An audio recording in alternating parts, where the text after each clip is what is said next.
Hello and welcome to Quick Learn Photography, straight to the point videos that teach you everything that I've learned in over the last 10 years of professional photography.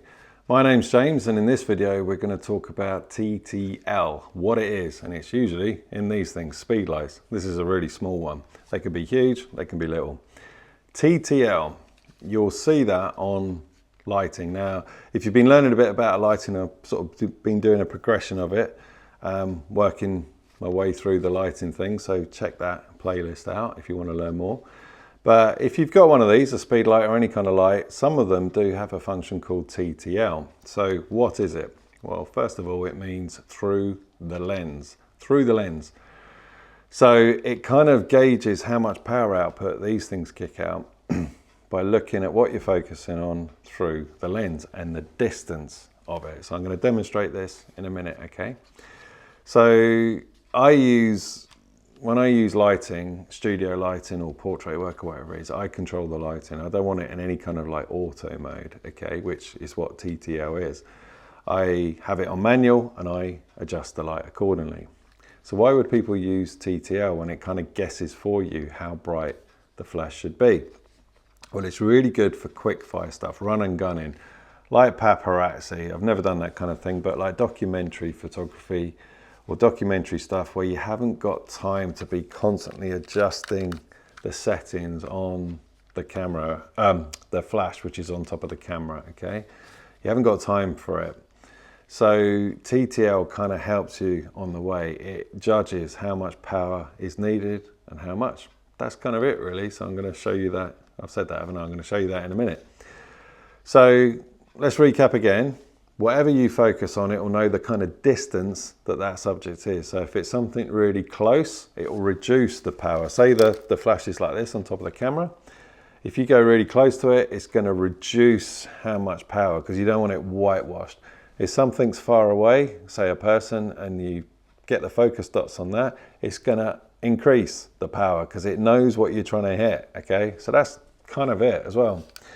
You can do it with bouncing as well. So a lot of the time I have the flashes pointing up. If you've got a ceiling, it'll bounce off the ceiling and come down. You can do it with that as well. You'll have to up the power with that. I'm going to show you that in a second.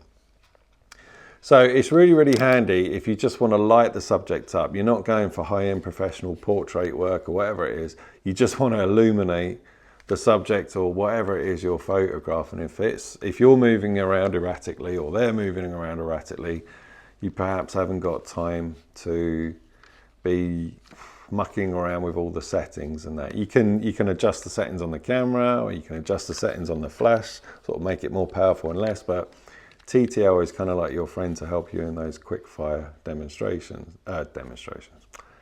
situations. I'm going to demonstrate it in a minute. Now there is something on the TTL setting I'm going to show you in a minute on the back of through the demonstration.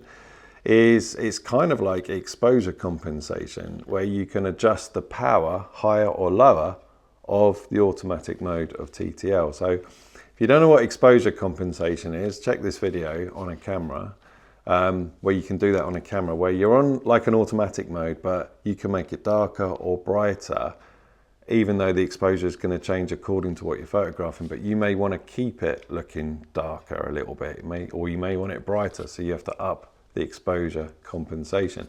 It's the same with TTL. You can make, although it's still going to be automatic, you can make it put out more, make it brighter or darker. Because let's say you're photographing a person, say they're walking around talking, whatever, say it's an event of some kind.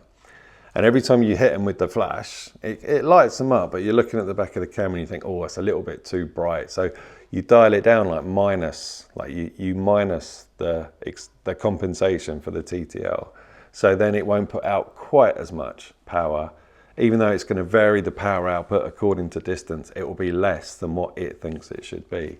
So we're going to delve into that, and I'm going to show you that in a minute. So let's have a look at that now.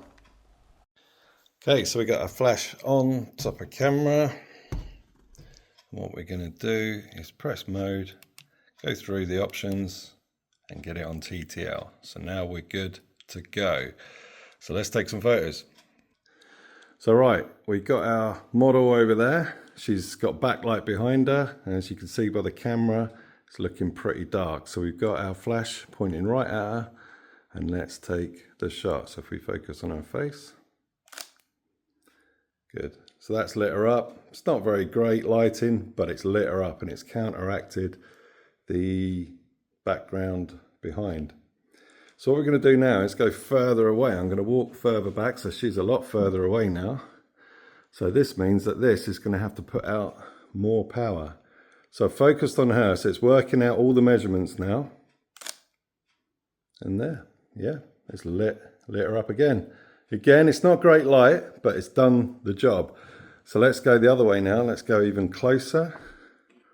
So now it's compensating again, thinking I'm too close to where I've focused. And there. So it's made less power. Otherwise, if it was the power from back here, that would have been too bright. So let's go even further away. See if it focuses. Yep, it's got her. And it's done it again. So that is TTL. So now let's bounce it off the ceiling. Okay, so let's do this again. Now I'm bouncing off the ceiling, see what happens. Right, it's quite a lot darker there because it's got to put all that power out there, up there and back down again. So what we need to do is use the compensation mode on this. So we'll do that now. So what we need to do, each flash will be different. You go to this and you plus or minus it. So if it was too bright, you'd want it minus. Now this is like exposure compensation on a camera, but it's for TTL. So let's get it to +1. So that's going to be a lot more powerful because it has to bounce off the ceiling now. And your flash doesn't know that. So let's see how that works. Okay, so we're at +1. There it is, look at that. So we've upped the power with the compensation +1. Let's see if we can make it +2, hang on. Great, so we're at +2 now. Let's see how we get on with that. Even more power, perfect, because that's had to go up there. Now, if I put that down towards her like we were before, that will probably be too bright. Okay, so we're at +2, but now we're pointing straight at her. Same distance as we were before. Let's see what happens. That's very bright. So it's a bit more bright than what I would want. So you get the idea of how that works with TTL. Okay, so I hope that helps. Again, practice with this, practice, and give it a little go. And it can be a really, really handy thing to do. Say you're running and gunning, photographing like a wedding and it's low light in the evening and you need a flash and you're just photographing people. You don't want to be faffing around with all the settings. And you will, if you do that, sometimes it can be way too bright or way too dark. But TTL is your friend. Also, got to make sure that the flash that you get has got TTL if that's a function that you want to use. Or if you've just got a flash and you see the sign on there or the setting TTL, you're like, what is this? So hopefully this video has explained that. Now, if you want to have some one-to-one coaching or something I'm doing online now, get in touch with the details below and I can help you through whatever sort of photography things you might need if it's in my capability to do it. And we can do that online as well, so that's good. So get in touch with that below if you would like some more teaching from me. So get practicing with TTL, give it a go, get used to what it does. So if you are in a situation where you need it, you'll be prepared for it, okay? So it is quite a handy thing to have. So I hope this video helps.